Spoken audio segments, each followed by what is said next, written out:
Hi. Hi, guys. We're live. Hi. So today is going to be another live stream. My name is Amy. If you're new here, I'm sure you already know me because the people who join the live streams are our tight-knit group. If you're here, please say hi and actually type where you're coming from, where you're joining from, because definitely want to know who's joining from which country. And if you can hear me, hi, Deborah. All right, let's give it a couple more minutes for people to join. I want to make sure that we have everyone here before we begin. Hi, Christina. Great, awesome, Melbourne. I love it. I've been to Melbourne once. I talked about it on my last live stream. I don't know if you rewatched that one. By the way, if you guys want to rewatch this live stream post live, you can. And if you wait long enough for YouTube to process the video, it will actually also allow you to click on the live replay, which means that you can also see all the comments that's going on. So if you don't see that button, it just means that YouTube hasn't processed the video completely, but you can still watch the video. So hi, Junior. Oh, Texas. Awesome. You know what? I never asked you guys, so I'm actually glad that I asked you guys to tell me where you're from because I don't know where you're from. Hi. Hello, Charlotte, North Carolina. Awesome. So I also wanted you guys to, because I know some of you watch on mobile, so instead of having to type at FashionablyAMY and have the capitals correct, just type with 4 question marks in front and at the end of your question. So if you have a question, put question mark, question mark, question mark, question mark, your question, and then 4 question marks at the end so that I can kind of see who's asking questions. That way I don't get confused. Obviously, you could also type at FashionablyAMY. I'll see it too. But if you're on mobile, just use the question marks before and after. Like just type a bunch of them so that I see that it's a question. Great. Hi, Betra, Singapore. Awesome. Oh, Tracy, Winnipeg. Awesome. Is it too loud? Let me know because I can lower the volume as well. Otherwise, I'll just leave it as is. Calgary. Yay. Awesome, guys. So today is going to be a live Q&A. I did not prepare any questions. So you guys are welcome to ask anything as long as it's okay. That's the thing though. I do, if you guys have not noticed, I do keep like the rest of my family members private. So hopefully you won't have questions about them. So but anything else, I'm happy to answer. North Carolina. Awesome. Hi, Sandra. Oh, awesome. So yeah. If I was just saying that if you guys have any questions, prefix and postfix with question marks, that way, if you're on mobile and you can't type my name, that way I will be able to see. Hi, Claire. Awesome for you to join. Hi, Cynthia from New York. Lovely. Okay. So it's live Q&A. I did not, actually, you know what? I have a few questions. Maybe I can start with that. So I did save 3 different questions from online from my comments. Very Sweet asks, I heard that the mini will increase by 27%. In fact, they did increase by 25% in Europe, and that's official. I think every country is different. I don't know about Canada for sure, but I think it is also 25% in Canada. In the US, I think it's a smaller percentage, but it's still, the price hike is so crazy. And in the US, it's not official yet, right? You guys are getting your increase on the 25th. In Canada, it already happened. It happened before our stores reopened, which sucks because can't get anything. And plus, there's no new stock anyway. So her question is, I'm waiting for the black mini in caviar. Do you think I should get it in the secondhand market? So it really depends. My take on it is that, okay, Wonder Tiff, I'm going to get to your question after. So my take on that is that if you're really after a caviar and if you're really after a brand new one, I guess you could wait. But because we don't know when Chanel is going to reissue the Caviar Minis ever anymore, I don't know if they're ever gonna, and if and when, then it is a good idea to get it in the secondhand market, especially now that there's an increase. Hopefully the consignments have not caught up to as high as the retail price yet, just because it's still, we just got the increase. So it is a good idea to look in the secondhand market. And I personally think that minis are not going anywhere. Like I said before, I feel like mini bags are going to be forever in trend because things are getting smaller, more compact, more secure, more practical. You just need credit cards and an ID to get out of the house, and you need your phone. Your phone is literally everything: your agenda, your camera, your phone, your life. So really, you need 3 things to get out of the house. All right, Wonder Tiff, your question is, do you ever set an annual limit for spending? I should. I guess I did not really have a pen and paper or even like a spreadsheet with what I'm allowed to spend. I guess I should, which I did not do in the past few years. I just went by if I can afford it at that time, like if I have that extra income, that extra disposable income that I can use, and I'm able to buy it without getting in debt, because I will never get myself in debt for luxury, then yeah. So short answer is I should, but I didn't. I think going forward I should, especially because at the prices nowadays, they are extremely high. They were already high before, but now they're just way higher than even before by, the Chanel Mini is 25% more. And on average, every other bag, like all the classic flaps, they're like on average 15 to 20% more. So there's a huge price hike. And also my future goal is to get my first Hermes bag. So I definitely need to have it on pen and paper and budget myself a little bit better. So that's my answer for you. Hopefully that helps.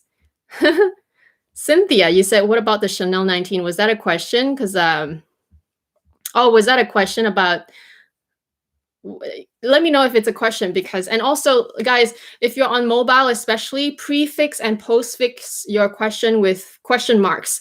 That way, I know you guys are asking a question and you're not just talking to each other. Because I know that on mobile, it's hard to type the @ and then my full name with the right capitals. So I get that. I totally understand that. Germany, awesome. Wow, I love that. US is 13%. Oh, yeah. I think I saw that. It's very, the US, I think US, the rate of increase is less because your currency right now is very strong. It's like every $1.40 Canadian is only, every $40 is $1 US. It's insane. Your guys' dollar is so high. Hi, Maggie. Okay, Junior, your question is, any tips on keeping white designer clothes pristine? You know what? It's funny because last week I showed my, were you there? I showed my ready-to-wear, like my entire collection of ready-to-wear, and I do have a few pieces that are white. So dresses that are white. I have my Balmain blazer, which is light pink, and I put a plastic, those plastic garment bags on it, just so that they don't get dusty. And also if there's like a dark clothing beside it, it doesn't transfer. But I also got a comment from one of you, so from a viewer, who told me to avoid plastic. So I can still put a garment bag on it, but just don't use plastic, maybe like a fabric one, because apparently plastic suffocates the garment, and in the long term, the white can turn yellow. So that's a good tip. And also, I guess it also depends on where you live. Like I said, where I live, humidity and temperature is pretty much like, I don't want to say it's always the same, but the humidity doesn't spike in the summer here in Vancouver anyway. It's like higher, but it's not like super high. So I've never really had any problems with preserving any of my things, luckily, in where I live. But it is a good tip. So I would just use a garment bag and use ones that are made of kind of like a fabricy material, not plastic, not pure plastic. So I hope that helps. Thanks, Maggie. Yeah, if you guys have been enjoying my live stream so far, and if you want me to continue, smash that like button. Lillian, what does your husband think about your love for luxury? I should actually ask him. I guess I'm just making an assumption of what I think he thinks. I think maybe at first he was maybe shocked. Like, I guess uh not shocked, like surprised, maybe not shocked. I shouldn't say shocked, because he is also into luxury, except that he's not into bags per se. He's into watches, he's into shoes. He loves his sneakers. Like, we literally, like, sometimes I have to help him try to, like, get shoes online, because Nike, they release like limited editions every so often, like pretty often actually. And it's not just Nike, there's Adidas as well. And then of course he also likes his like the higher end sneakers, like Common Projects and stuff. So I sometimes have to help him get it, because they release it at a certain time online, and they only have a certain limit amount of shoes available. So basically whoever checks out the fastest gets it. And a lot of times we don't get it. Sometimes we do, which, then it'd be like it almost feels like a miracle. Like, he's super happy. So I think at first, when I first met him, I didn't really carry I didn't really carry luxury bags that often before. I did own them, but I didn't carry them.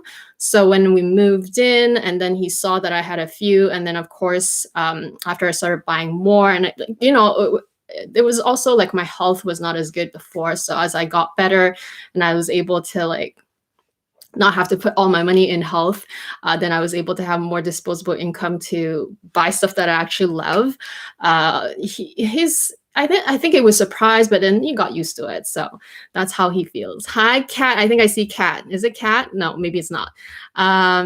So I hope that answers your question. We both respect each other's like love for things. He just loves other things, and I love luxury bags, and I love my clothes. So yeah. Sandra says, I'm so relieved that the minis is going up. I am so relieved that mini is not going up as much as the US. Is that what you mean? I'm not sure. Oh yeah, that's what you meant. Okay. Deborah, thank you. You're awesome. Yes, guys, if you've been enjoying my live streams or even just my videos in general, I really, really appreciate it when you guys watch the whole video and like my video, and also comment. Like, I like to know where you guys are from. I like to know what you think. And you know what? I make these videos, but I feel like I'm always oh yeah, you are here, Kat. Hi, Kat. Like when we make videos, I'm like one direction. It's like me talking to you guys. So it's nice to have feedback. Narissa, you said, what do you think about the new Bottega bag? Which one? Is it the dumpling one? Is that still new? Or the other ones? I actually really like Bottega. When I went to Las Vegas last year in September, October, I went into the Bottega store because we don't have a standalone one here. It's like inside a department store. So I actually went to a standalone one. It was huge. It was at the, I can't remember now, the Encore. Is it the Encore? It was at the Encore, I think. It was so nice. The lovely salesperson, he was telling me about the history. He talked for so long, and I felt so bad to leave, but he was telling me about the leathers, how they do it. Like the new designer, he was telling me about just the way, like even the inside, how it's lined. It's beautiful. I really was blown away by the quality. But I feel like their leathers are so good and so thick that it also makes the bags heavy. Because I did try on a few. I tried on the, famous big dumpling. It was huge. It was literally like, it was this big. I felt like I was holding a baby. So it was obviously not for me. And plus I'm so short. Like if you're like 5'8" or above, then yeah, you can totally pull that off. but I'm 5'4". I needed at least 3 more inches to kind of pull that off, I feel. I also tried on the smaller one. It's much cuter, but the strap is kind of weird. And to be honest, I do think that it's a trendy bag. As much as I appreciate the craftsmanship, I still think it's a trendy bag. I think unless you really like minimalist, low-key looking bags, especially if you're someone who's just really classic, who just doesn't like logos, you don't like a lot of hardware, then go for it. I think they're stunning, but it appeals to a certain different it appeals to a different market, I feel. And I feel like my style is a little bit more adventurous. And although I don't mind it, I'd rather spend my money elsewhere, if that makes sense. So yeah, I hope that answers your question. Thank you, Kat. Bang that button. Yes, bang that like button. Ooh, it's moving too fast. I have to go back. Oh, Kat, your question is, what is my necklace? I know, it's so pretty. This necklace is so pretty. It's a bar necklace, and it has, let me try to see if I can get closer there. So it is in sterling silver, and it's rose gold plated, and it's so inexpensive. I'm gonna link it down below later. And it's like a little bar with crystals. It's so stunning, and it's adjustable too. And the best part is that it's actually sterling silver, and it's gold plated, rose gold plated. So it's adjustable. I wore it at the shortest. So it's so dainty, like you can wear under shirts, under anything, honestly. You can layer other things. And it's by Julia. It's one of the, it's actually the same company that makes this. I love their things. I love their stuff. Even the little, oh, actually this ring, I really have to show you. I don't know if you'll be able to see, but my nephew's face is on it. How cute, right? And it's actually a reversible ring. So the other side is just a flower. It's really pretty still. Oh. Ah, why is it not anyway. It's really pretty. Okay, let's see if I can. Oh, there you have it. So it's a flower, and then if you reverse it, there's my little nephew. So cute. And then on the other side, it has 2 little holes. It actually comes with a necklace, so you can also wear it as a necklace. So you can customize. They have a few designs. They have like a heart shape. They have other shapes. Anyway, I just chose this one because I really like the flower, and it's like a white flower with like a yellow stone in the middle. It's also sterling silver. I think it's also rhodium plated. I can't remember. Anyway, I'll leave the links down below because their pieces are just stunning. Yeah, so that's what I'm wearing. Okay. Oh my gosh, you guys have so many questions. I better move on.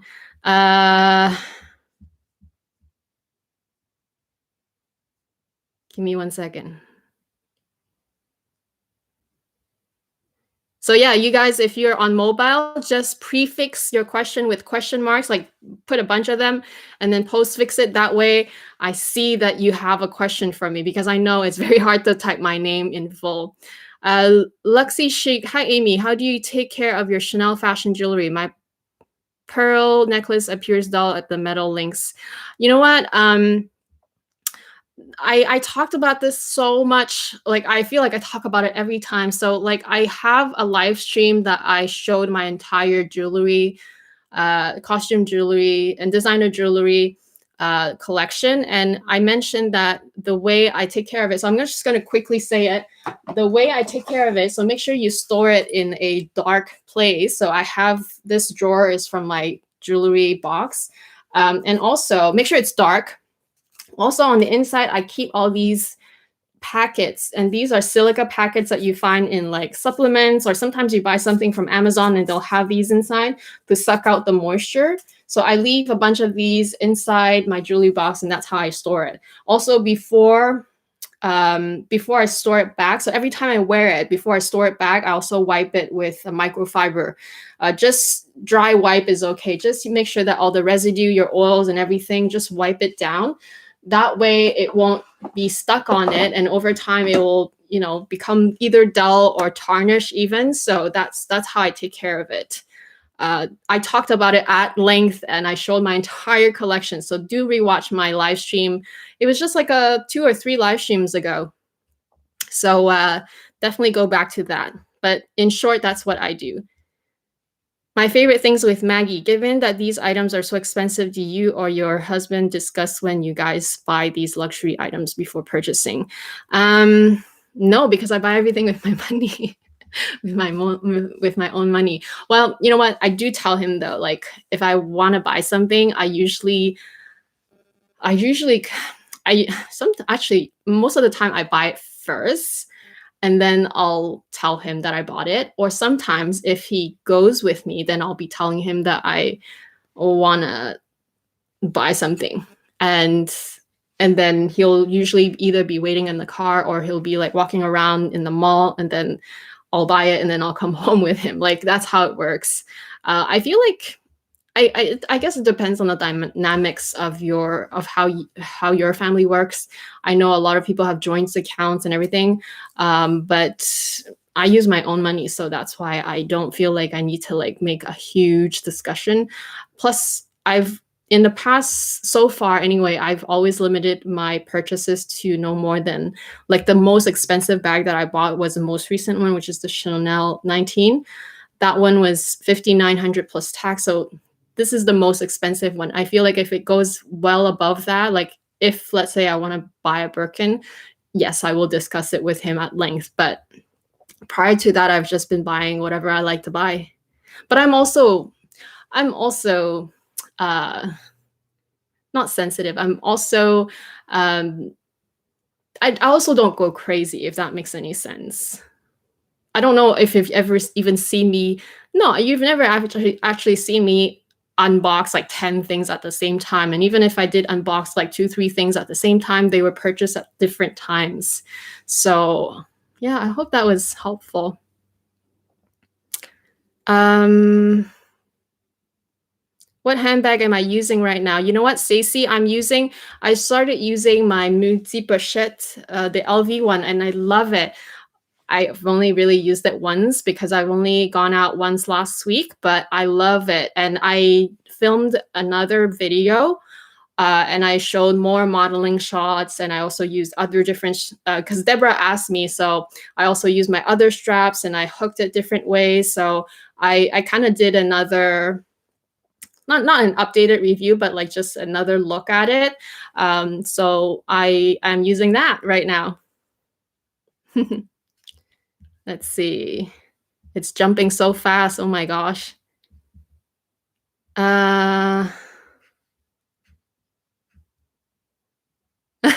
JJ, hi. Thank you so much. Yes, guys. Thanks for being my ambassadors, for telling people to like, but it's not just this video. Anybody, like all the influencers, YouTubers that you guys like to watch, please give them a like, because you guys get these content for free. Yes, we also, like, you know, I don't know, we get AdSense, whatever you call it, but we also do it because we want to be part of this community, and we are sharing so much. We're sharing our faces, we're sharing our lives, we're sharing our purchases, our opinions, our reviews, and we put a lot of effort into it. So we really appreciate it when you guys give us that like button at the very least. And of course, comments. I love comments. Okay, Chi Lee says, what do you think about panic buying Chanel before price increase? Bought my fourth pink and red Chanel, this time in mini lambskin. I totally love it. I do it too. I would panic buy Chanel if I could, but our stores were still closed before the price increase. Yeah, so I did that. Like I've done that before, I think. I can't remember for what. But you know what? I did not know that there was going to be a price increase, but when I bought my first Gabrielle bag, the mini size, I bought it, and then like 2 weeks later, there was a price increase. So it just so happened. But I would totally I would totally panic buy. If something was already on my wish list, then why not? Obviously, I wouldn't just buy anything, and sometimes I think we do that too. Even I do that. Like a lot of times, I do walk into Chanel just to browse, and just to. Especially, I love looking at their jewelry trays. So I do end up buying whatever. But I guess that's not panic buying. But I could totally panic buy. I don't think there's anything wrong with that, but definitely don't settle though. For example, if you're looking for a mini in black, lambskin, but they only have red, then I would only buy it if I also really like red. So that's the only thing I caution. I don't think there's anything wrong with panic buying. You're technically saving money if you get what you wanted already, if it's already on your wish list. So yeah. JJ, thank you, JJ. You're welcome, Narissa. Deborah says, ask Amy about how to keep the pearls on your good condition. Was that a question? Okay, Sandra, what do you think about Saint Laurent bags? I've never owned one, but thinking about adding one to my collection. Do you have a style that you think is the best? What do I think about Saint Laurent bags? I feel like Saint Laurent is like, how should I describe it? I feel like it's a really good brand.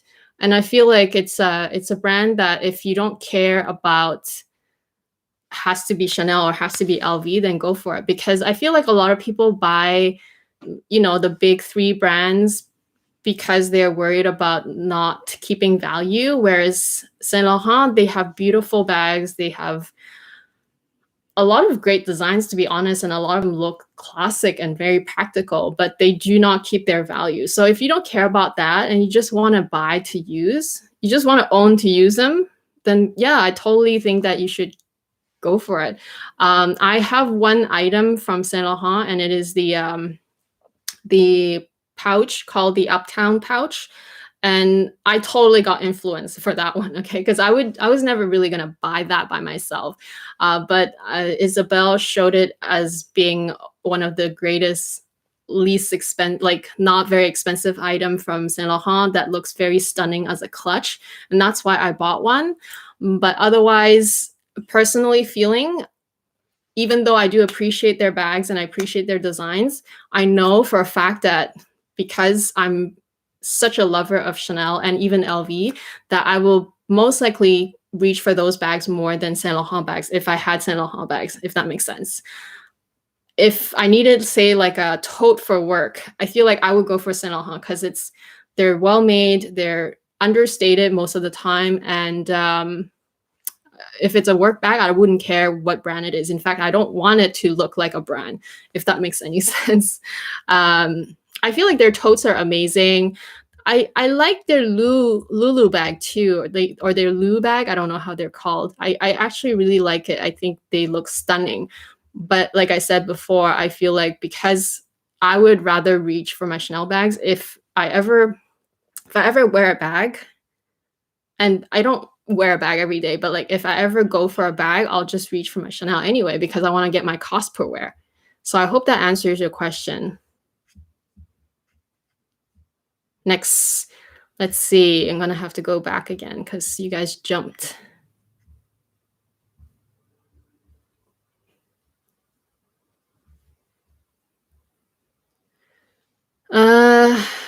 Tan's World. Hi, Tan. By the way, if you guys want to ask a question, please prefix with a bunch of question marks. That way I know that you're asking a question because it's really hard to navigate if I don't see that it's a question.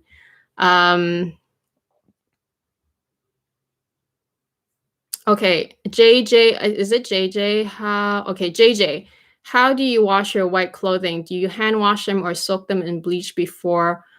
No, I actually don't. I seldom use bleach. The thing is, like, when I wear my white clothing, okay, it's kind of like how I treat bags. When I wear my white clothing, I only wear it if I know that I'm going somewhere that's not super dirty. Like if I'm not gonna be eating ice cream or like spaghetti. Ice cream is actually okay, but like chocolate ice cream, for example, or spaghetti. Like if I know that I'm going somewhere and I'm not gonna get dirty, like, or that it's not a place that I can get dirty easily, then I'll wear my white. Otherwise, I just go for black or something a lot darker, because I know that I have to wash those clothes, no matter the color, but especially white. If you get it dirty, it's so hard to get the stains out. And I don't use bleach unless it's on pure cotton. And a lot of my things are not pure cotton. Like this is silk. A lot of my t-shirts, it's like a jersey material that's like a blend of polyester and other things like viscose or whatever. So you can't put bleach on those materials. So I actually look at where I go. So same with my bags. If I'm going somewhere that's like gonna have lots of kids running around, or if I'm going to like a park or a beach or whatever, I can't be wearing my lambskin or my most delicate bags there. In fact, I might not even wear a Chanel bag. I'll just go for a canvas bag, right? So I actually wear my clothes also depending on where I go. And so that way, most of my white clothes stay really clean. And if I ever have an accident, I will spot clean first. And then well, if I have to dry clean, I dry clean. Or if I can still wash it either by hand or in my machine, because I do have a front loading machine that has a very delicate cycle. So I can use a garment bag and wash it in the most delicate cycle. So I hope this helps. But yeah, a lot of materials you cannot use bleach. Only natural material, which is like cotton and like I think linen you can. If it's actually you can't even. Linen has like a beige tint unless it's bleached. So really, it's just cotton that you can use bleach with. I hope this answers your question. Stacy, please. Oh, okay, I see your questions. What is your prefix with a bunch of question marks? So what is your favorite SLG? I have to say it's a 6-key holder from LV. That's my favorite one, and then followed by the card holder from LV, because I use those every single day. Okay, Deborah, knowing you have multiples of the same bag, I just bought a second mini peekaboo in bright red with the sequin stripe interior, getting a velvet zuka. Oh, wow. Congrats, Deborah. Totally, totally stunning. I love the peekaboo.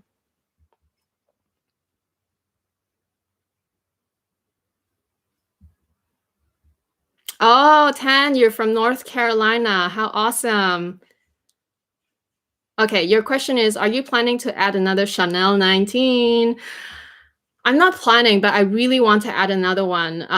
In the coming season, so in the pre-fall, so 28 season, there's going to be the metallic one. So there's going to be a metallic silver and there's going to be a metallic gold in the leather, but they also are going to have tweed versions. And I think the blue tweed that they came up in the first season is going to come back. I think exactly the same, actually, or very similar. And then there's going to be also another tweed with ribbons. I think it's also like a navy or bluish color, but the ribbon is like gold. Oh my gosh, it's stunning. I really hope Canada is going to carry that one. Right now, there's no news as to whether we're even getting any of those, because not everything comes to Canada. Like not everything comes to the US either. Like I really hope that they'll have that one, because that one is so stunning.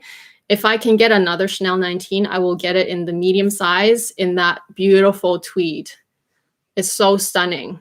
That's the one I would go for, because like the metallics are cool, but maybe a bit too much actually.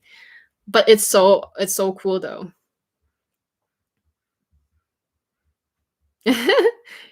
The way you guys jumped again. Okay, let me go back. Did I answer? Yes, JJ, the way I say Saint Laurent. Oh, you just say YSL. Yeah, that's fine. Okay, Priyesh, you asked, I love your Chanel Gabrielle. Which Chanel bag is your least favorite? Oh. Uh, but least favorite is still gonna be a favorite, right? At the moment, I feel like my least favorite is the Chanel Jumbo. I mean, I still like it, but it's just, I don't know. I'm vibing with everything else I have more. Liu Wang says, after watching your video for the Fendi review, I fell in love with the Zuka print, and then you went ahead and bought the camera case and a mini strap you. Congrats, girl. Are you the one who told me that your most special piece is the Zuka camera case? Was it you? Because that's stunning. Okay, make sure you guys, if you want to ask a question, prefix with a bunch of question marks, okay? So that I see that it's a question for me. Because otherwise, it's hard because there's so many comments. Prefix as in like write a bunch of question marks, okay? So that I see. Kashvina asked Chanel 19 or 2.55, which one do I prefer? Right now I prefer the Chanel 19, especially because for 2.55 reissue, I would only go with the mini. The mini is stunning. I love the mini, especially the new ones that are single flap. Is stunning. I love that you can wear double chain. Shout out to Kat who just got one. But the larger size I'm not a fan of as much. So I would rather get the Chanel 19 because the Chanel 19, the size of it, even if you went with the smallest size, the smallest size, it's still pretty big. So I would choose Chanel 19.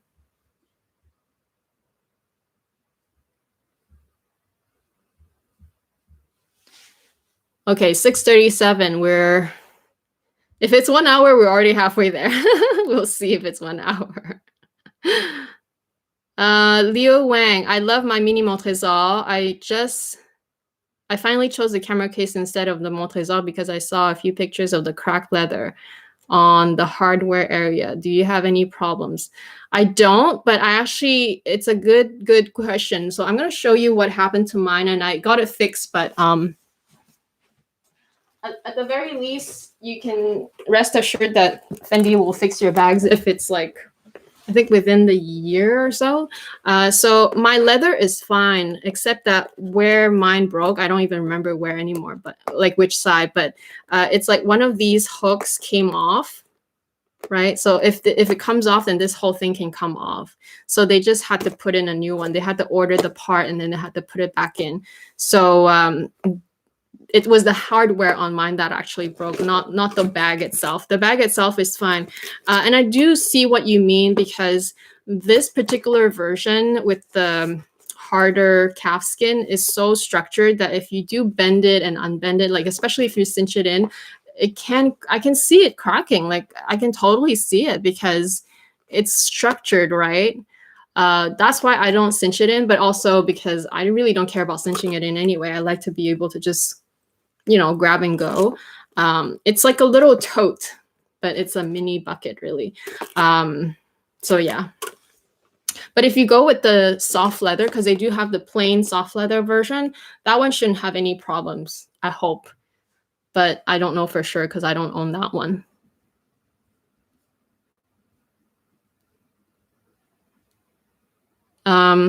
Sir Sky, would you buy a luxury jewelry like Cartier or VCA or compared to luxury bags? I would get luxury bags more.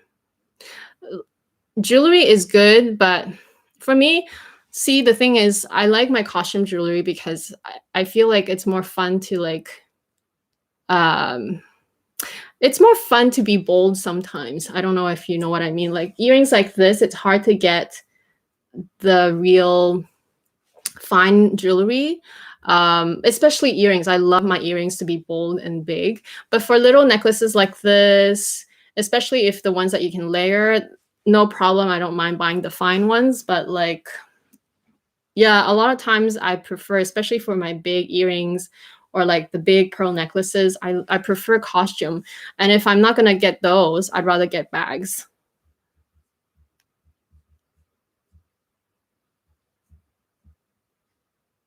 Okay, Rebecca. I am contemplating my first Rockstud mule. Do you think it is still in? Is it the Valentino one? The mule. Have I seen the mule? Which one is the mule? Is it the pointy? Is it a pointy mule, or do you mean like it still has straps on? I honestly really like the Rockstud shoes from Valentino because they just add, it's like jewelry on your feet. So I do like it. Um, but I don't know if I'll get too many pairs. I will probably just get one pair that can go with almost everything. So something neutral, like a nude pink maybe that goes with your skin tone.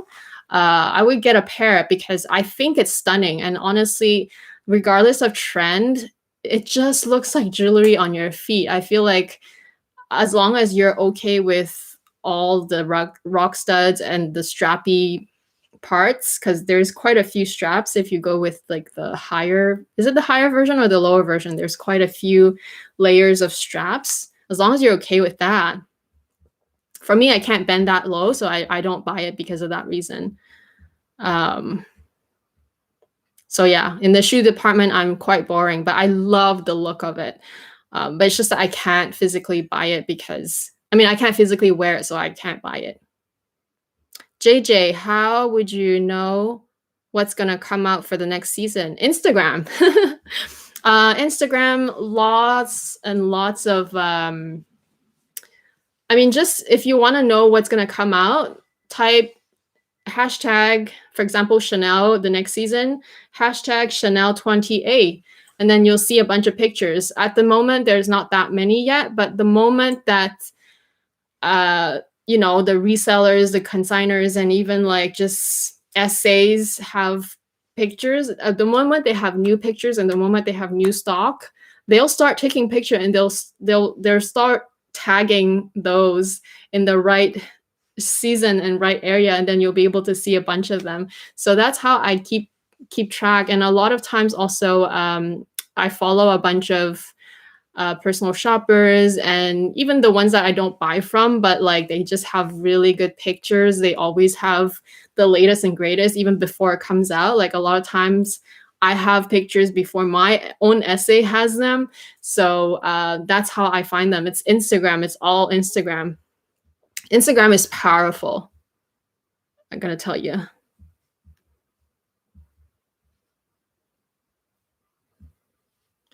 Oh, okay. JJ, when they are coming out, oh, and when they're coming out, is there a mailing list or catalog sent by Chanel to memberships? No, there isn't. But I know that if you have a very close relationship with your essay, they may be able to tell you when they come out, because I know every country, even every boutique is different in Canada. Like when their shipment arrives is different for every boutique. I know that before, essays are able to tell their customers when their shipment is likely going to arrive. Like say if you're going after the Chanel 19, they'll be able to tell you, oh, it's coming next week. Sometimes they even can tell you the day. But I know that now they've stopped doing that because I think too many people ask, and I don't know, maybe they want to avoid trouble. I don't know, because sometimes they say they arrive, but they don't. So I know they stopped telling people. Like my own essay hasn't been able to tell me anything so far. So I just rely on Instagram again. And if I find something that I like, I usually am the one sending pictures to her to ask her, are we gonna get that? And a lot of times she can't even answer right away unless I have like the exact code, which is, I know it's kind of convoluted because they're supposed to be doing that for you, but I feel like Chanel, the demand is so high, and it depends on, like I said, it depends on each boutique is different. Here, I feel like demand is so much higher than supply. They really don't care to like do the other way around. Whereas if you're in a, I don't know, if you're in a store or in a city where they're able to cater to more, like they're able to cater and to satisfy clients more like the usual way, like where the essay actually tells you and texts you when they have new stock, then you're lucky, because in here in Vancouver, we are the ones telling them what we want, and then we have to wait till they tell us back if they even have it or will get it or not. So it's kind of convoluted, but yeah, there's no special there's no special membership. Dimple T. Chanel 19 or Gabrielle. Oh, that is a hard one. I think if I were to buy one today, like if I didn't have any and I have to buy one today, I will go Chanel 19. Only because Chanel 19 is a newer release. So the price of the Chanel 19 is at its lowest right now, whereas the Gabrielle has had several price increases already. And also the Chanel 19 is a lot more trendy, hotter now at the moment, like a lot more in demand. So if I made a mistake, for example, if it really did not suit me, I know that I can still rehome it more easily, if that makes sense. Priyesh, how tall are you? The Chanel Coco looks amazing on you, and I don't usually like the bag. I'm 5'4". So yeah, I love the mini on me. Never an hour. I know, Kat. Luxy Chic, would you part with the Chanel Jumbo? I'm on the fence about it. I don't wear it much because of the weight, too heavy. I feel like I will regret after selling it. I will not part with it because even though I'm not wearing it as much today, it's still a classic. The Jumbo is still a classic. I know it's not the most popular size right now. It was a few years ago. Right now, it's more like the medium large or even the small size, actually. The small is the most popular. And actually, in Europe, the small size went up the most of all the classic flaps. But I will not part with it because you just never know. Like in the future, I might want to wear it like a ton. And like you said, you might regret it. And it is still a classic. Now, I also want to say, if you totally hate it and you know that you're not going to like it, then of course part with it. But if you're kind of on the fence, I would just keep it. That's how I would go about it, if that makes sense. Rebecca, is there a bag you would recommend which can fit a laptop? Oh, a luxury bag? You see, that's the thing though. I also try to put laptops in my luxury bag. So before I had the Deauville and I still have my Neverfull. But I feel like luxury bags just don't do very well with super heavy compact items, such as a laptop, because a laptop, even the lightest version, is at least 3 pounds. I have a MacBook Air. It's 3 pounds. And of course, you're not just going to put your laptop. You have to put the cable charger thing. You might, even at the very minimal, you have that at least, like the cable charger thing. So it's not going to be light, and because it's such a compact, like one plank of thing, it makes it lopsided, and it also makes the bag super heavy on your shoulder because you're going to have other things in it too, right? You're going to have your wallet. I don't know, you probably have like a pencil case or whatever you have to put in it. I assume you're using it as a work bag. So I actually cannot recommend a bag for you if it's a luxury bag. I would rather you go with like bags that are made for work. So go for a briefcase from LV, for example, or I know Dior in the men's line, they have stunning briefcases. That's how I would go about it, if that makes sense. Like I totally understand what you mean though. Like I sometimes still use my Neverfull and I do put my laptop in it, but I don't like it. And the only times I will actually do that is when I travel mostly by car. So I'm not really holding it on my shoulder the whole time. Like I'm not taking public transit with that, if that makes sense. Maybe the on the go would be a good choice for you because the on the go is slightly more structured.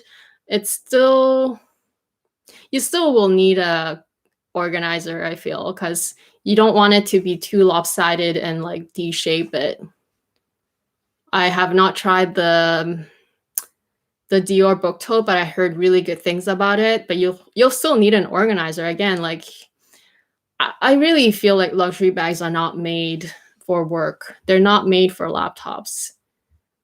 I don't know if that was helpful. I really don't think so, unless you get a briefcase version, which There's actually a ton, and briefcases are a lot less expensive. If you just look at LV briefcases, they're very well priced considering what you're getting.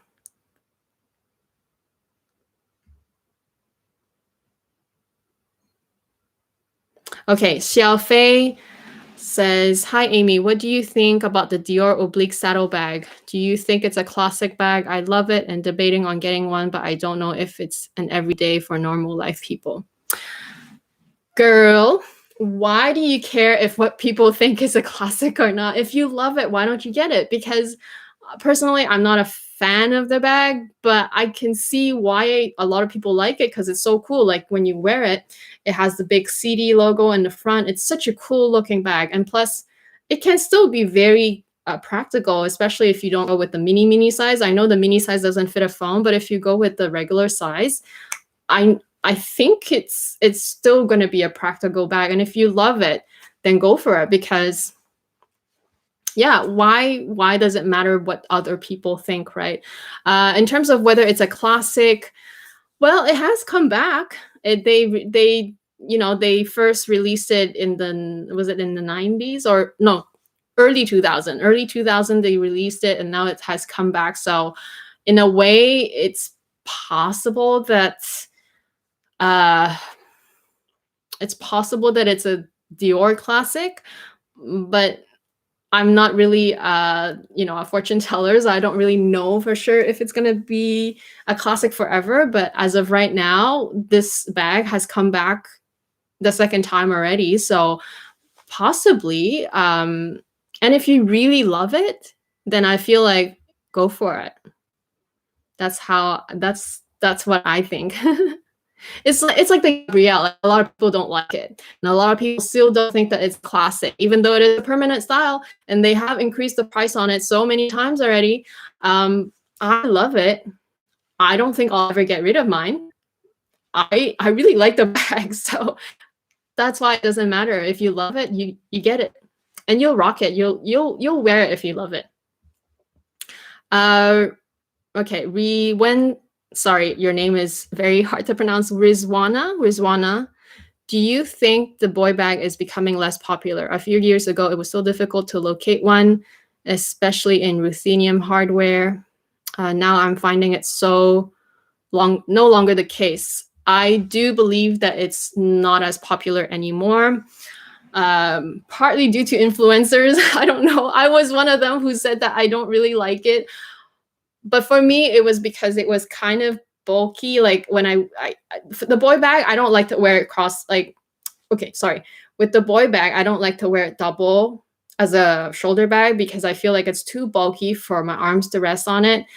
I like the boy bag as a crossbody. Like the look of the boy bag crossbody is so chic, very boyish, more masculine and less girly. Except that that's not my style, which is why I don't like it. And the fact that the chain is, when it moves around, when it slides, it's very noisy. So that really got to me. So I'm one of those people who didn't like it. But I also do think that it's less popular, partly because, style is changing and, maybe the chain thing was like a thing before more now, whereas now now it's more like slouchy bags, pillow bags, bags that have two top handles, one top handle and like a shoulder carry, like that kind of thing. So I do think that it's a little less popular, but if you love it, go for it. Like I said before, if you love it, it does not matter. And in fact, if you love it and it's more accessible, then better for you, right? That way you don't have to fight everyone else to get it. I hope that makes sense.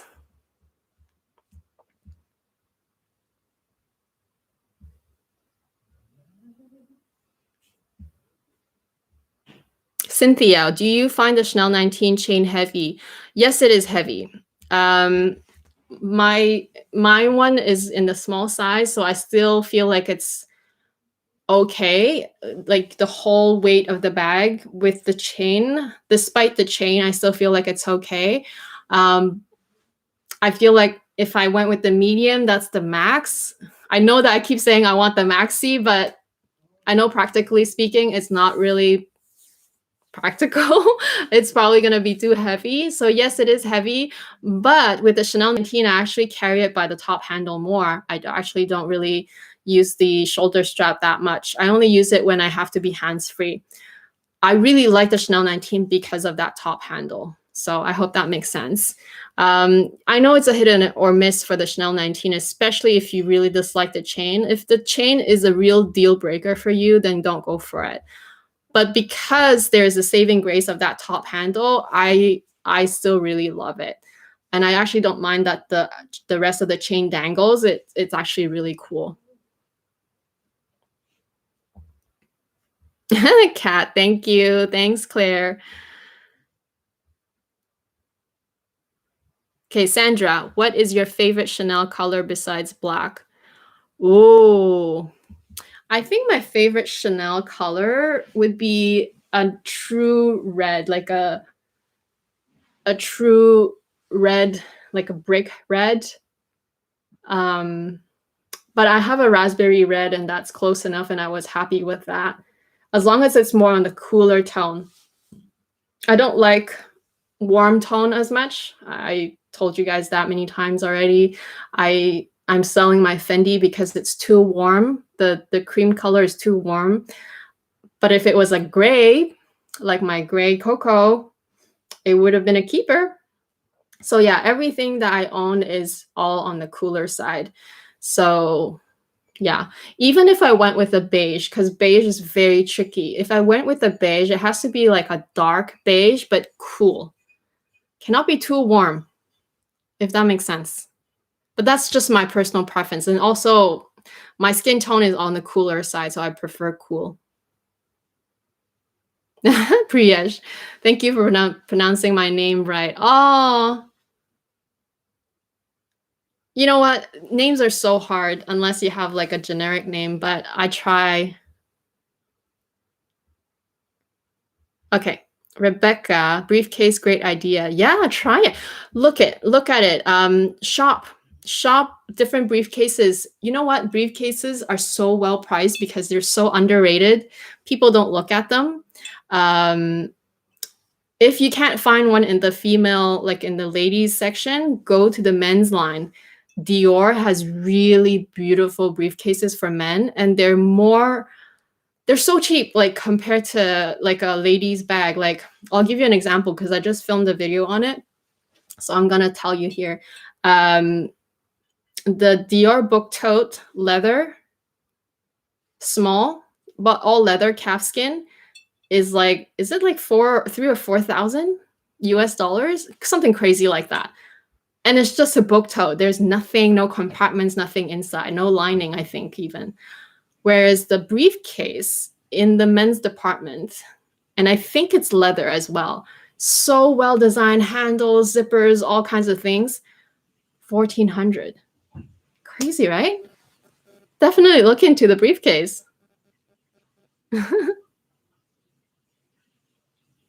Oh, you jumped again.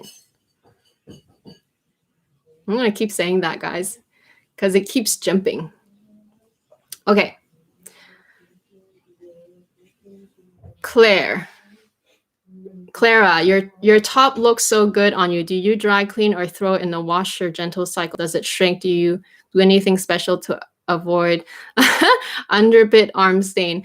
Nothing special. Of course, once I see that it's getting soiled, then I'll wash it right away. So I don't sweat a whole lot.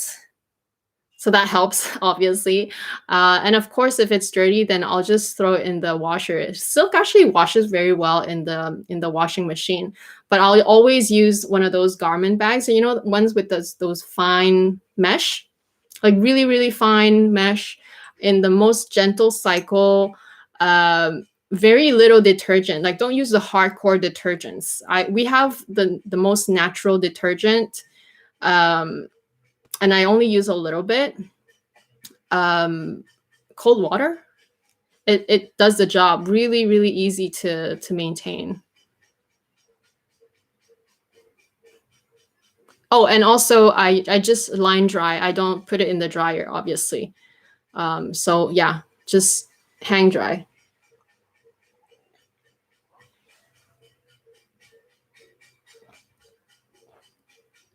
Guys, prefix your questions with question marks because I'm seeing questions, but I'm not sure if they're for me.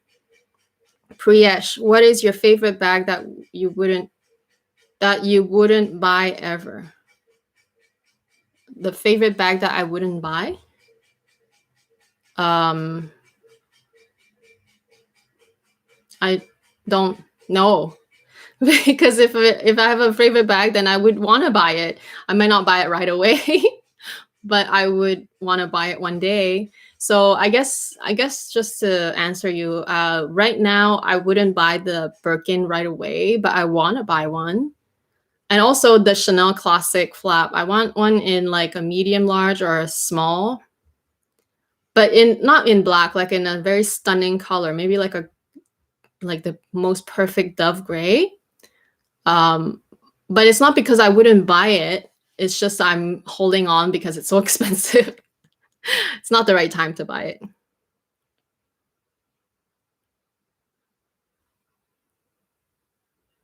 Okay. Nue asks, what do you think about the second largest size for the Chanel 19? The second largest size, is that the, let me think. Oh, that's like the large size? That's not the maxi, right? There's 4 sizes, right? I think. It's a bit big. It can get very slouchy. Is that the maxi? I can't remember. If it's not the biggest one, but the one after that, is that the medium? Anyway, if it's the one that I'm thinking about, it might be too big, and like over time it might slouch way too much. Like there's a point where slouching is too much. Like I don't mind if mine slouches a little bit. Plus the size is really so small anyway. If it slouches a little bit, I think it's nice. But if it's so slouchy that it pulls in all different directions, especially when the turn lock is pulling from, let me show you. Obviously, it's not going to happen to mine, but for example, just imagine if this bag was much bigger, where this is the pressure point, right? All of this part will be like pulling up. All of this part will be pulling that way. And then all of this will be pulling too. And then of course, the bag will be slouched. So it will be like that. Like it will literally form a little U on the bottom. And then this whole part will come down. This whole part will come down because of the weight and gravity. So I feel like slouchy bags are nice to a certain extent. A little slouch is really nice. Like even the Speedy, when it slouches a little bit, I think it's cute. But when it's so slouchy that it just looks like a garbage bag, then not so much. So if it's the size that I think it is, then maybe that will happen. Unless it's in tweed, because I feel like the tweed is so thick and so much more structured. Like lambskin is still skin. It will lose its structure. It will lose its elasticity. I mean, it will lose its. It will become more elastic. Whereas with fabric, when it's a big, thick tweed, it actually keeps its structure a bit better. Is there an example I can give you? There is no example I can give you, but I think you know what I mean. So unless it's a tweed fabric in the larger size, then I don't think that the slouch will matter that much. It'll still pull a little bit, but it'll actually be nice, a nice pull, if that makes sense. That's just my personal opinion. I don't know if it's true. But I think the easiest way is just to look up pictures, because pictures online sometimes is worth 1,000 words. Okay, Luxy Chic, what do you think about the Chanel Vanity Clutch with chain under the SLG category? I'm on the waiting list for it, but I don't know if I'll get one. Is it the little one like this that has a little zipper? That one or the little one like this? I really like it. It's really cute, especially the little one like this is really cute. That one is not as practical, but it's so cute, especially when you wear it crossbody. The little, the rectangle one that fits a phone, that's so practical. That one is not as cute, but I actually really like it. I tried to get one, but we didn't have any in Vancouver. So I do like it. And it's such a great price point. At the rate that Chanel's price increases are going, I would shop even more like in the small leather goods departments, items that look like bags. They're still small leather goods, but they look like bags because they have a chain attached to it. So I do like it.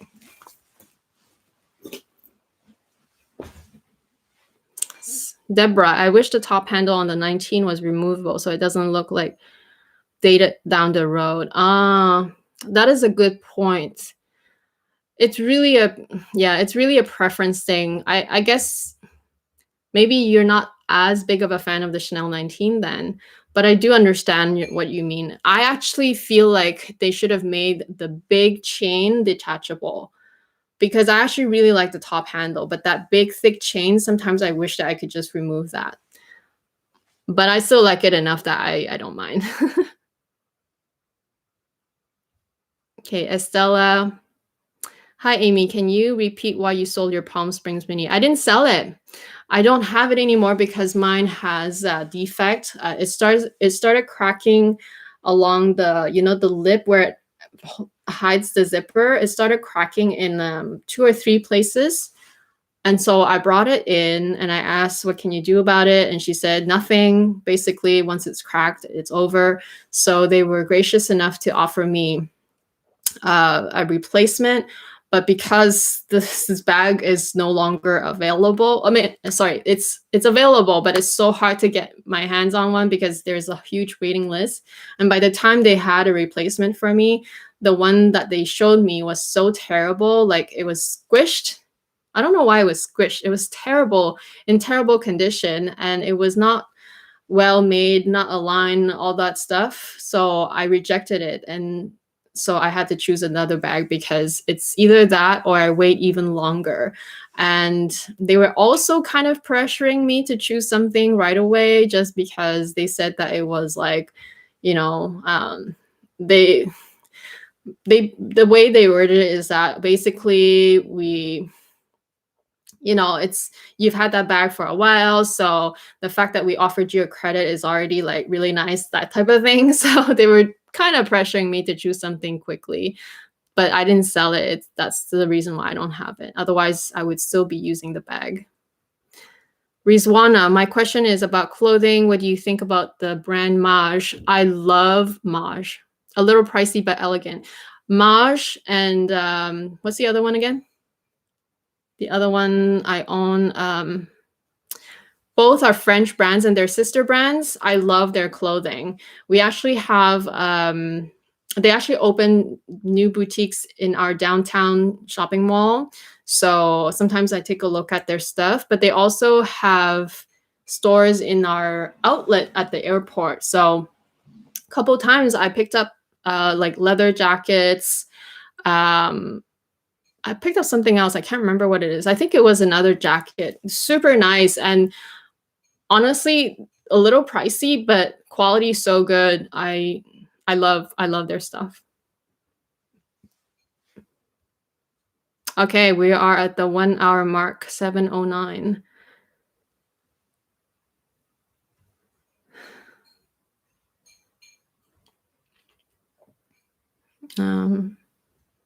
Lillian CK, best way to get your Chanel bucket bag, personal shopper or website like Fashion File?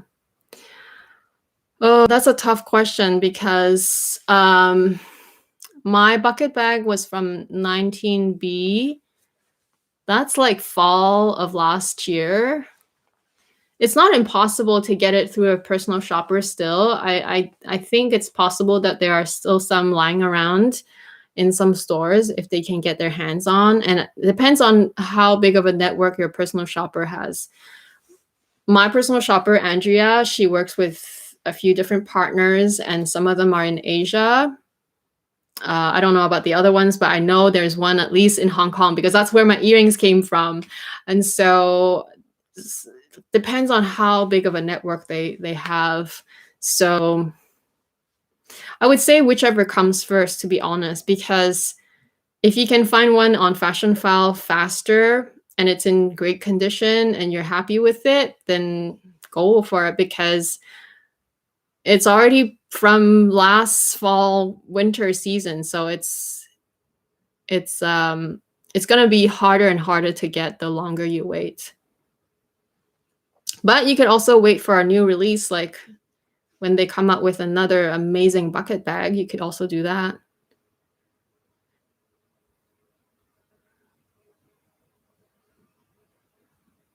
Oh.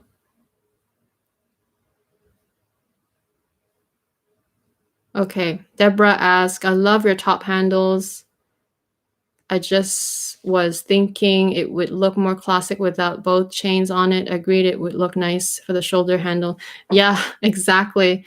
Because that big chain that with the shoulder strap, like and the shoulder piece, is the heaviest part too. So it would be lovely if I could detach that, but it's okay.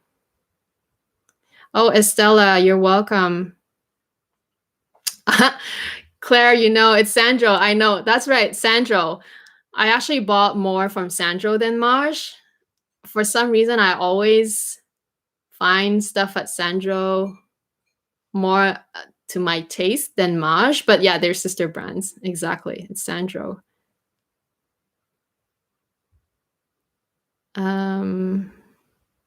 Deborah, meaning down the line, and trust me, I love the 19. Oh, I see. Yeah, I know what you mean. Maybe in the future they'll have another, maybe like a seasonal bag that looks like the 19 but with detachable straps. Because didn't they make one that has like a thinner strap that kind of looks like the 19 but not really the 19? It's a seasonal. But yeah, I know what you mean. Okay, my favorite things with Maggie. What percentage above the retail price do you have to pay for a personal shopper? Also, do they charge different service fees? Can you shop around to find the best one? Okay, so here's the thing with personal shoppers. You have to also understand that they get a lot of requests. And I'm not trying to protect them because I've had different experiences with different people. I think in the past, like a long time ago, like I don't even remember when, I tried reaching out to a personal shopper, and I was having those same concerns. I asked how much it was, how does the fee work, and this and that.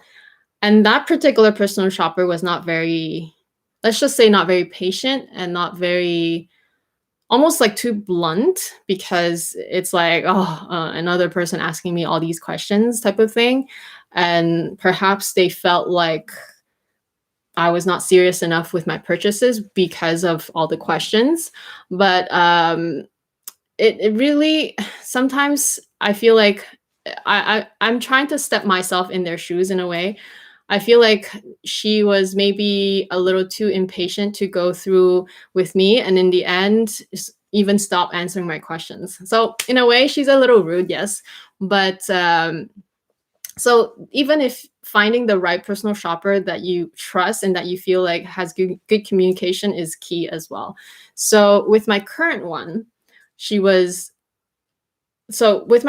how it went is like, because I'm very serious when I want to buy something, and I only ask how much if I know I'm going to buy it. And the thing is, okay, I know what you mean. Like, for example, that bucket bag, right? I was so dead serious I want it because I couldn't find one. I was dead serious. I needed it. I knew it was going to be a premium because I'm asking someone to look one for me and to send me one. So I only asked at the very last minute that I was sure, I was desperate, I couldn't get it anymore. I only asked her how much then.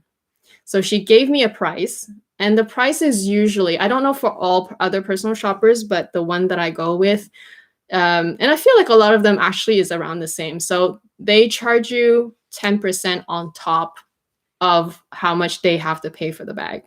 So for example, if the bag was $100, then you have to, well, it's not 100, but let's just let's say for easy calculation, then they'll have to charge you $110. So that's 10% on top of how much it costs. But on top of that, they also have to charge you shipping and the fee associated with the payment. So a lot of the personal shoppers nowadays don't take PayPal anymore. They don't want to deal with PayPal friends and family. There's too much risk. And also they actually get taxed at the end of the year. If you use your PayPal account, it doesn't matter if it's friends and family or whatever invoicing. If it's over a certain amount, I think it's 20,000, 25, I can't remember. If it's over 20,000 in total transactions that year, the government, the U.S. government will send them a tax bill because they treat it as a business, like as if you transacted that much. So a lot of people, especially U.S. personal shoppers, stop using PayPal altogether. They don't care. They don't want to invoice you. They don't want to use PayPal friends and family. They don't care if they trust you. I've offered to give PayPal friends and family. They never took it. Not even for a small amount, not even for $10. So basically, I had to pay with credit card. I haven't asked for bank transfer. I could have asked for that, but I had to pay for credit card. But with credit card, you have to pay someone has to pay the fee, and they charge you the fee. So that's an additional 3%. So yeah, gives you an idea of how much they charge. So at least I would say, aside from shipping, at least allocate an extra 13%, at least. And that is only with my personal shopper. I don't know for everybody else. So I hope that answers your question. Sandra, what do you think about the LV Locky BB? I'm debating between that and the monogram with a hose poudre or Alma BB in hose ballerine or black epi. Wow, that's a lot of bags. Okay. Locky BB.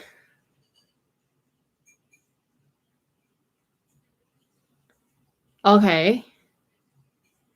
Okay, so it's Locky BB monogram with hose poudre or the Alma BB in rose ballerine or black epi. I can't remember how the Locky BB looks. I think I know, but I can't remember. So let me look at it. But I'll tell you about the Alma BB because the Alma BB, I put it back in my wish list, remember? If you've seen my series, I spoke about items that I'm interested from Chanel. That's one video. From LV, another video. Hermes, Dior. I did a whole series. And in my LV one, I'm pretty sure I included Alma BB because it's the only bag that I sold that I still feel like I could have kept in my collection. Like at the time, I was not reaching for it as much because I was reaching for my mini Chanel flaps more. But had I not sold it, I would be happy to still own that bag in my collection. In fact, when I lost my Palm Springs, I wish I just went with the Alma BB, plain and simple. That speaks volume, right? Because the Alma BB is just one of those bags where it's one of those things. There's a bit of a love-hate relationship for sure because it's a zipper top. It gets a bit wonky when it's full and you're wearing it crossbody, especially when you don't close it. If you don't zip it shut, it kind of yanks it a little bit wonky.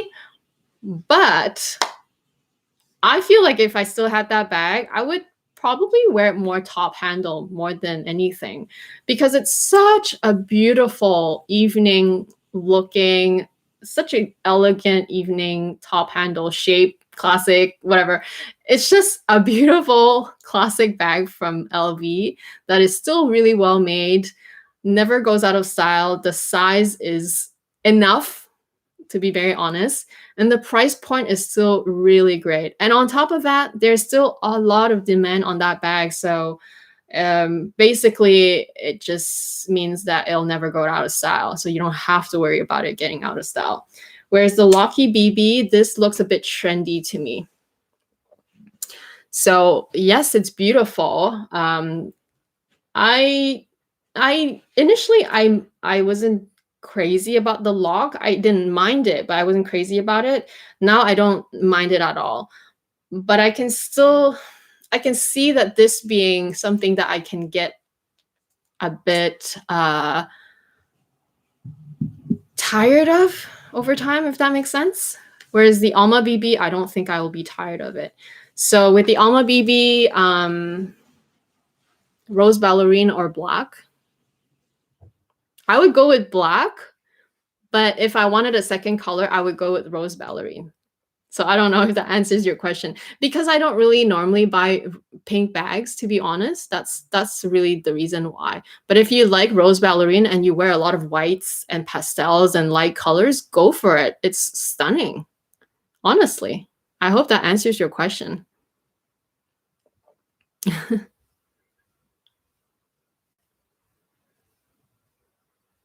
Okay. 7:21. We have another half hour, guys.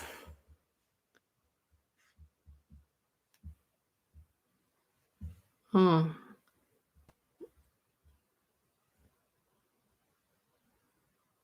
Okay, I already answered that.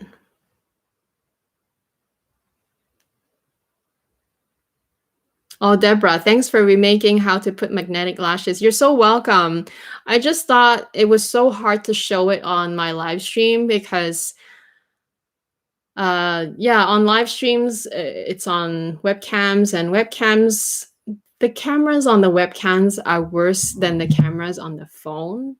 And unfortunately, using the phone to live stream is possible, but needs a few more tweaks. It needs extra software because you have to keep your phone like on for 2 hours filming, whereas, you know, someone can be calling you all of a sudden, or someone can be messaging you, like all these things. So technically, if I can live stream on the phone, it's actually better quality, but it's just not the most practical. So that's why I remade the video.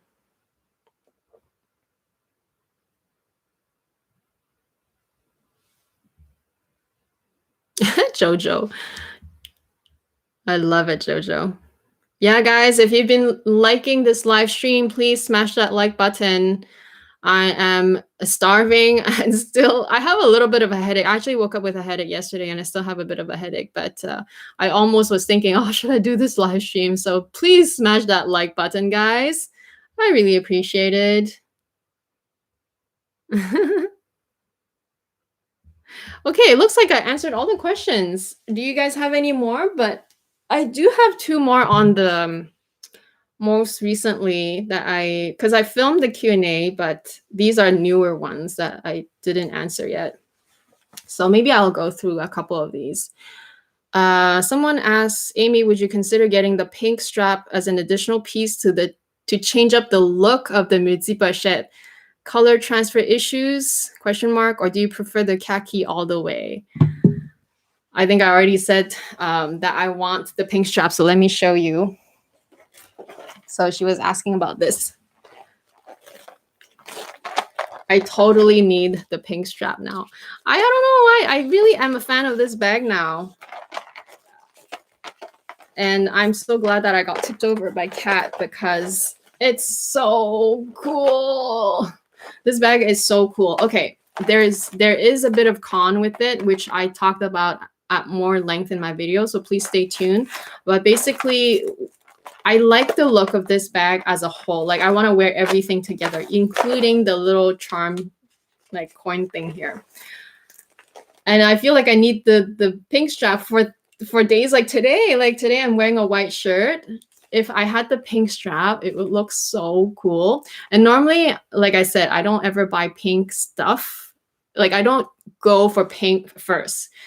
I might buy it, but only if I already have the first version. So for this bag, I totally feel like I need the pink strap. I really want the pink strap, but I don't want to buy the whole bag, so I don't know what to do. Anyway, Also, my friend from the UK, she told me that they used to have the other two colored straps, so like the blue one and another green one, but apparently they took it off of the website. So she's not sure if they're discontinuing it, which is very strange because I don't know what's going on. But yeah, I really love this bag. There is a bit of a con and fussy things. I mean, I think if you saw, all the different YouTubers reviews, you would know, like, the orientation of the clips, the orientation of even like the zipper, where it zips from, like left to right or right to left, then you really, well, actually, it's always right to left because this faces the front, right? So in a way, unless you change it to this way, there is a bit of a fussiness, it's true, but in general, I still really like it. And I feel like it's the perfect lockdown quarantine bag because it's one of those bags that you can still kind of wipe with alcohol. Of course, avoid the front here, but you can still wipe your bag down and still wear it during these crises times. So I suddenly saw a lot of comments. What's going on?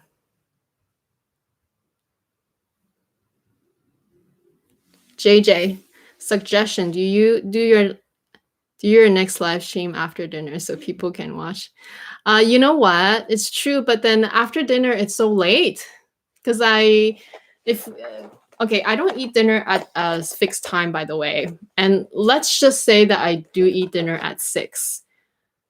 Then we'd start by 7 because I don't want to rush. 7, that makes it like finish at 9. That's so late. It'll be so dark outside already. But I do want to revise my live streaming time in the future because I know a lot of people from Europe do watch, and sometimes they do stay late, like till 3, 4, 5 a.m. to watch, which I feel so bad. But I feel like after things go back to normal, like after the entire world is back to normal, all the businesses are back to normal, and we all have a life again, and we can all visit family and go out on Friday nights again, I will probably not do it on Friday night anymore. I don't know when I'll do it. Maybe Sunday here, which is kind of like you guys' Monday. See, I don't know, but I don't know anymore. Like it's a little tough, but we'll see. We'll definitely have to revise it, and also it won't be 2 hours long. Obviously, that's just really long. But maybe it'll be a little bit more organized too. Like hopefully by then we'll all have more experience with the equipment, and also how to structure it so that we can just be on time, on schedule, and just have clear topics to talk about.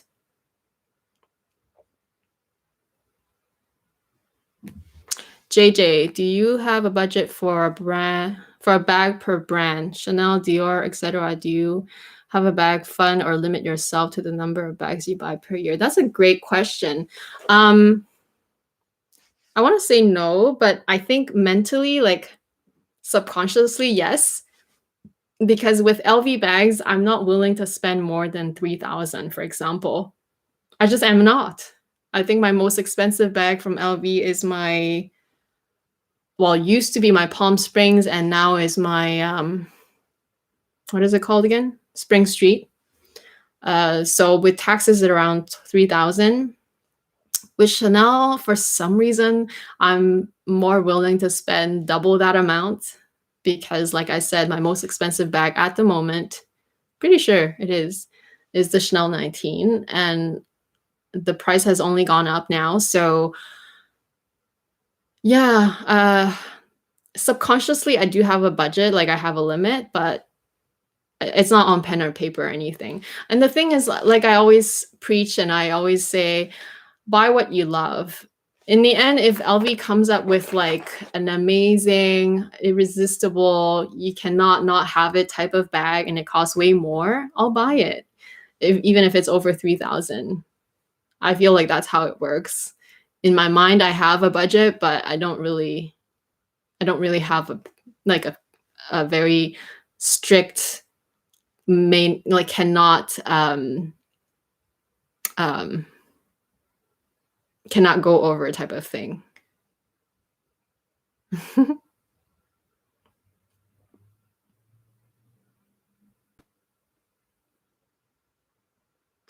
My favorites with Maggie, it was from my bag. I can't remember the name. Popular one with glazing issue. Pochette métisse? Me too. I got problems with that one. Had to repair it 2 or 3 times already. And at the end, they just took it back and said, look, you might as well choose something else. Which I did. I just, I went ahead and did my custom, My World Tour Neverfull. Okay, so no more new questions that I can see. Maybe I'll answer one more here, and then maybe we'll call it a day, guys.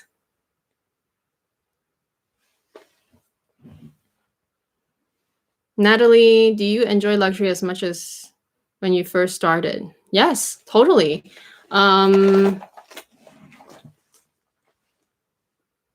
Maybe even more, I think, because I feel like before I didn't know what I was doing. Like if you guys have followed my channel for a while, and if you watch every single video, you would know that I bought my first bags without really researching. Actually, without any researching, I just went in and I saw what I liked and I bought. And those were not like bad purchases per se, but they were not informed purchases and they didn't really work for my lifestyle. My first LV bag was the Alma PM. Too bulky, too big, wasn't a style that was practical for everyday wear. Not for me anyway. I don't think a lot of people would buy an Alma PM as their first bag in general. Like most people will go for the canvas bags, and at the time it could have been the Speedy. So yeah, it just wasn't a well-informed decision, a well-informed purchase. With Chanel, my first bag was the reissue 255 in a caviar, which is a limited edition at the time, 2010.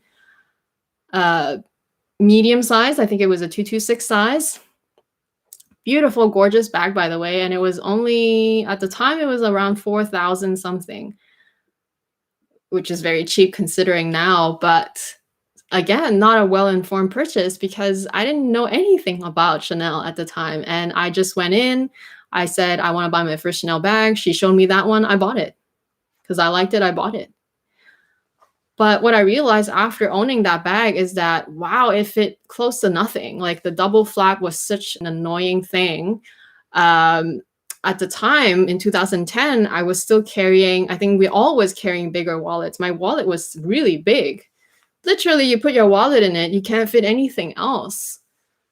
I don't even remember. Did we have phones? Yes, we did. Yes, we had phones. But the phones back then were thicker. I think I had was the iPhone 3 around already? Was it the iPhone 3? My first iPhone was the iPhone 3. It was a curved phone, and it was a lot thicker, even though the screen was a lot smaller, but the phone itself was a lot thicker and curved. So you put your phone and you put your wallet, yeah, there's no space for anything else. So, and at the time I didn't understand how to downsize. I didn't know any of those things. I was not as well informed because back then I just bought what I liked. I didn't really do research like I do now. Now I was always passionate about fashion, but I just didn't really care about all the details at the time. I care a lot about it now because it's a thing. I don't know. I'm just super passionate about it, even more passionate about it now.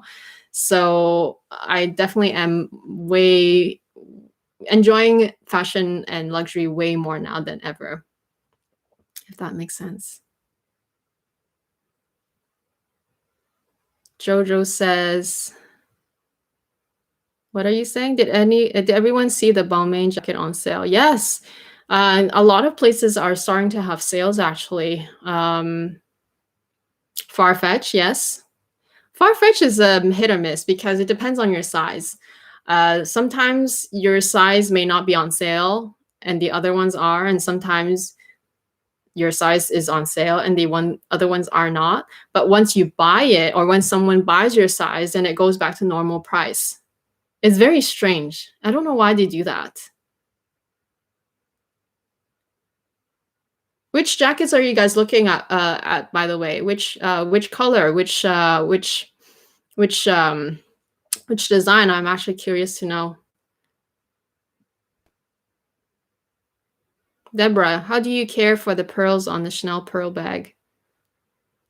Oh, I don't have a Chanel pearl bag, so I don't have an answer for you. But if I had one, I guess I would just use it with care. Like I wouldn't, like I said before, like I don't wear white if I know that I'm going somewhere that's like this, I'm gonna potentially get spaghetti sauce on or wine on it. So same thing with the bag. I'm not gonna wear it if I know that I can't really protect or be as careful with the bag. And if I do wear it, I'll just wear it. I'll try not to like, I'll put, if I have to put it on the table, I have to either very delicately put it and never slide it, and preferably I would have like a napkin, like one of those fancy cloth napkins, and put it on top of that. You know what I mean? This is, you just little things that you do over time, it compounds and it really takes care of your items so that you don't have to go to a leather surgeon to repair it. You know what I mean? Things like that I do. I really do. It's part of the whole process. You can call me like, I don't know. I think a lot of people are like me, actually.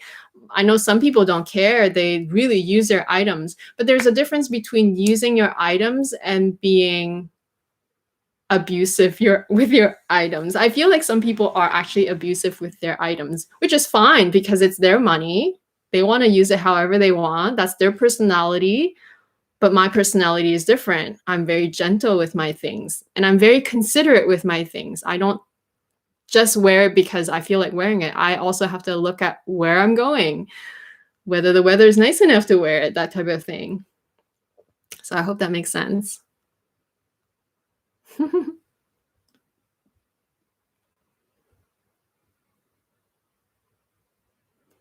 Jojo, the one that I have, the red one that I have is actually seasonal. So I don't know for sure if the current one, I think I saw it though. It's very close, but yeah, it's stunning. If it's 40% off, great deal.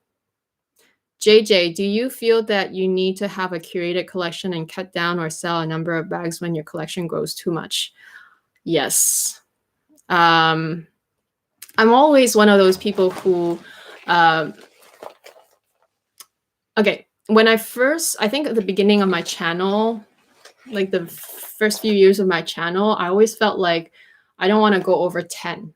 Like that was my magic number at the time. I felt like if I went over 10, I feel so overwhelmed. I feel so guilty, first of all, also with all the money that I spent. But like I said, you evolve as a person. You also evolve as your financial situation improves or your style changes and whatnot.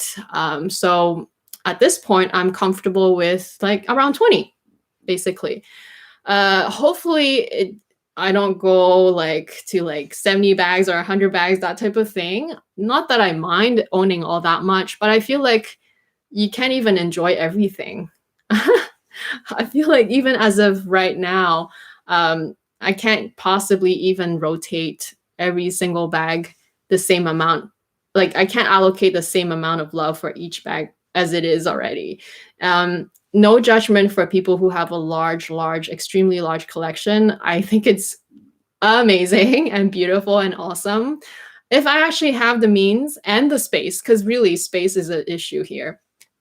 If I have enough space to carefully store them, display them, I actually want to look at them, I would be happy to own way more. But at the moment, I'm happy with around 20-ish.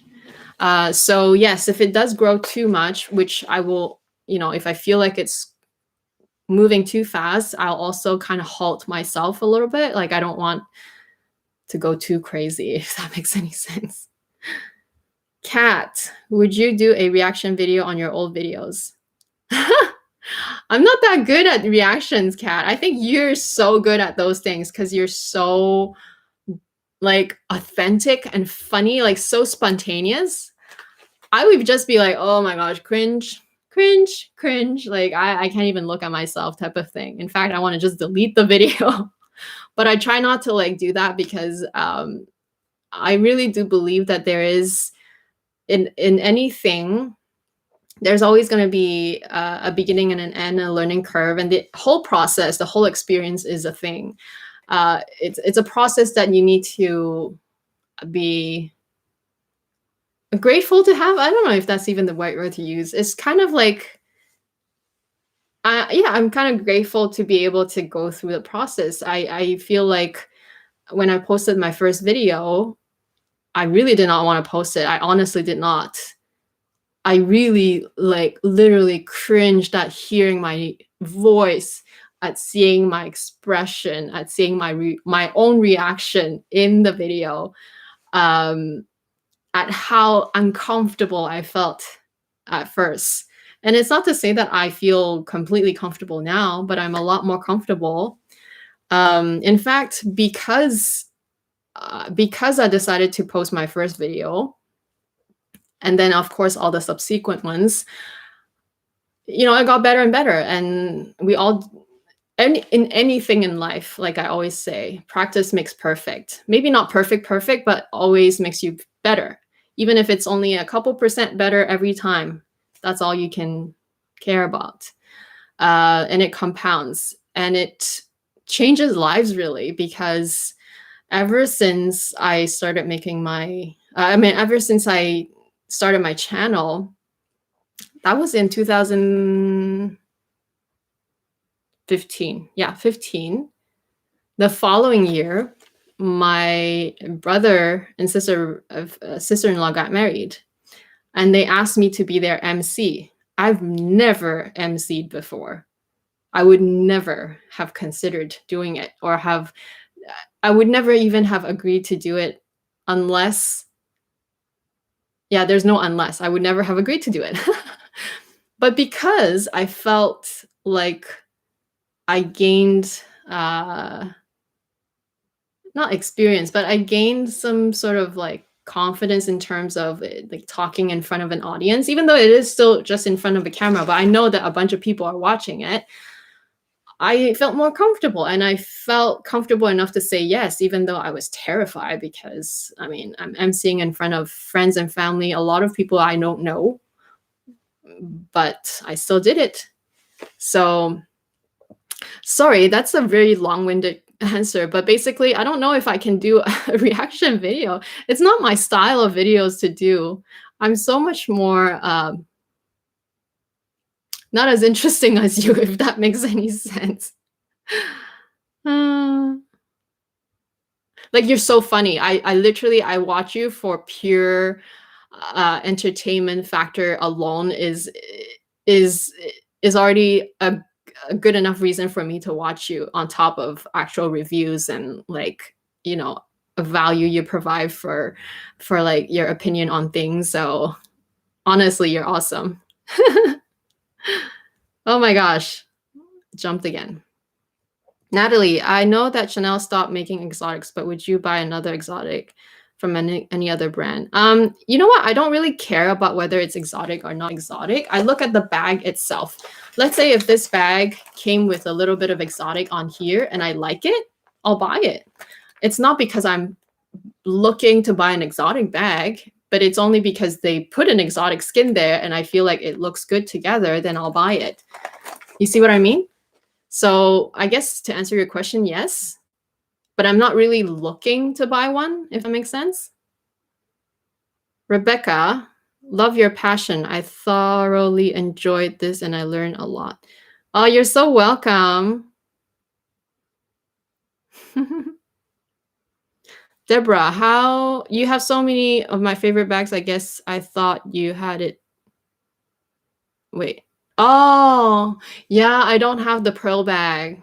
I wish I did. I tried looking for it, but all the consignments, not consignment, all the resellers, oh my gosh, they were asking for so much. You know that pearl bag was already, regular price was already over 6,000 something Canadian pre-tax.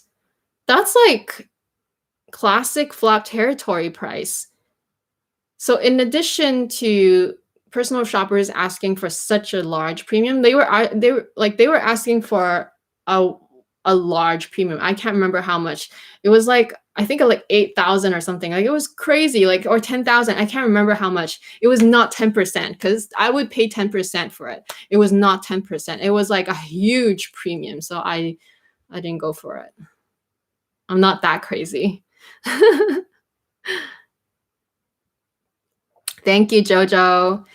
Okay, Trang Vo. Hi, Amy. I bought Chanel Gabrielle after watching your video. It looks great on you and me too. I love it. Oh, I'm so glad that you love it. I love it. Like, honestly, I don't know why the Gabrielle, so many people hate on it. It's a stunning bag. Okay. Yeah, it's a stunning bag, even the larger sizes. I feel like the larger sizes look really great on men and the smaller sizes look really great on women. Even I think the bag is so successful that they even made it in the new medium size, which is amazing. I love it so much. Okay, Temi Lolua. Hi, Amy. What do you think about buying SLGs in the style of the bigger bags rather than buying the bag themselves? That is a great question. Okay, so you know how like the tweed mini that I bought,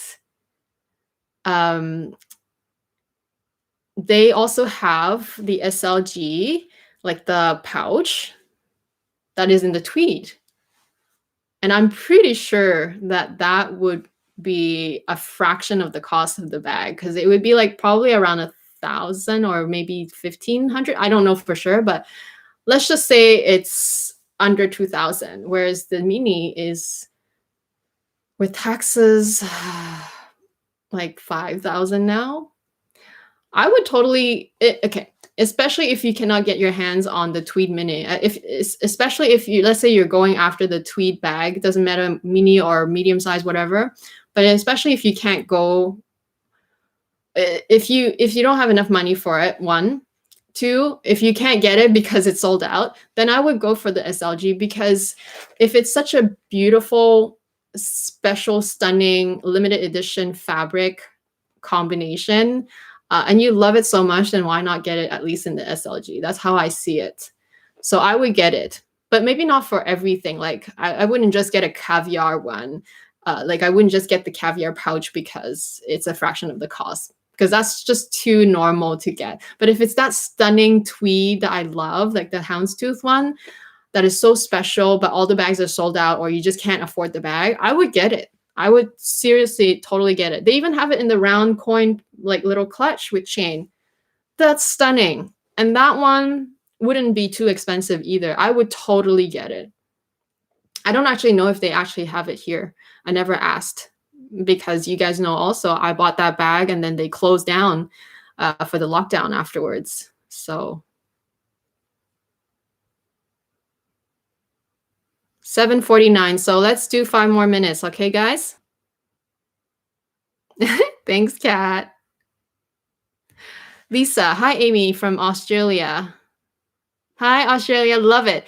I bought the Gabrielle bag after I watched your video. You tipped me over. It's one of my favorite. Oh, I'm so glad. You know what? We are the Gabrielle crew here. I don't know why the Gabrielle gets so much hate, but I honestly really love it. And I feel like, yeah, people who hate on it have not tried it. And when they don't try something and say they hate it, that's not good enough. Because unless you tried it and then you say you hate it, then you have a valid reason. But if you hate on it without trying, then you're just judging. That's prejudice. Unless you really just don't like the style. I mean, obviously that's understandable. But yay, Claire. I know, we're the Gabrielle crew. Honestly, I don't know what's to hate about the bag. I have it right there because I was just filming with it. It's so stunning. you can say that it's okay. This bag has so many attributes. I'm gonna be influencing some of you right now.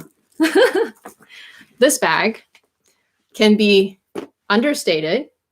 Okay, so you don't see the little, you don't see the zipper pull, so you don't see that it's a Chanel. So it can be an understated bag. You could just wear it like this. No one knows. Well, unless you know the bag, but if you don't really know, it just looks like a regular hobo bag. Okay, regular shoulder bag. Now, I know you have like a million ways to wear the thing, the strap, but you don't have to. Just wear it like this. Plain and simple. Very classic. Chain details with all the colors. They pop, but they also don't pop in a way. Like they can pop if you want it to pop, but they don't pop if, like if you just look at it this way, it just looks like a very, I don't know how to say it, seaman. Maybe not seaman, like a very understated bag. That's what I want to say. Honestly, I love all the chain details, if you ask me. They provide the umph, like they provide the extra little special detail without having to go overboard on the actual bag. Like the bag doesn't need studs. It doesn't need any other more hardware. It doesn't need special anything else. The bag is the bag. And the fact that it's a hobo, but it's still structured, you don't ever have to worry about the structure of this bag, because even though it's not structured here, it's still structured on the bottom. Obviously, the larger size will sag a little bit, but once you're wearing it on your shoulder, it's not going to sag anymore. So unless you really mind putting it down and see the sag, then go for a smaller size. If you like the bag. Obviously, if you don't like it, don't buy it. Other thing is, it's actually really practical. Like this zip is so smooth. It's a straight zip. I hate zipper bags, but I don't mind it on this bag. I don't know why. I just don't mind it at all. I actually really love it. And I feel like this design is the perfect design. You still have structure on the bottom, but you can yank it so wide open. Even for this size bag, which is really mini, I don't have any problems getting in and out of it. No problems at all. And the fact that this size is still a mini size bag, which I prefer, but fits a little bit more, I can always rely on my Gabrielle to fit the sunglasses on top, because we always have to put our sunglasses somewhere. It's either on your shirt, on your head, or inside your bag. And I usually prefer putting it in my bag, especially if I'm going from day to night. I don't want to have it on my shirt because I could lose it or I can fall off. A few times it fell on the ground, and I hate when that happens. I love when my bag can accommodate my sunglasses. It's just amazing. So there's so many different reasons to like the Gabrielle, and I really don't understand why people hate on it. I really don't. But yeah, that's my little spiel about it. Okay, that's like a little review for you guys almost, or influence section. Anyway, you guys have been awesome. I think, do I have any more questions? Lillian, just check it out. I mean, I hate to be making you spend more money, but hey, if I made you realize earlier than later and you realize that you love it, then at least you save yourself some money. I don't know, because if you're going to buy it anyway, and the later you wait, the more you're going to spend. So Deborah, yes, the chains make the Gabrielle. Exactly. And the 19. Yeah, you're right. I think the 19 is stunning because of that reason. And the 19 is different because it's slouchy. See, the Gabrielle is structured and slouchy. How amazing. But the 19, it's slouchy and it's lamb. Sometimes it's goat, but mine is lamb. And I usually am so scared of lambskin, but for this lambskin, I don't know why, this lambskin is stunning.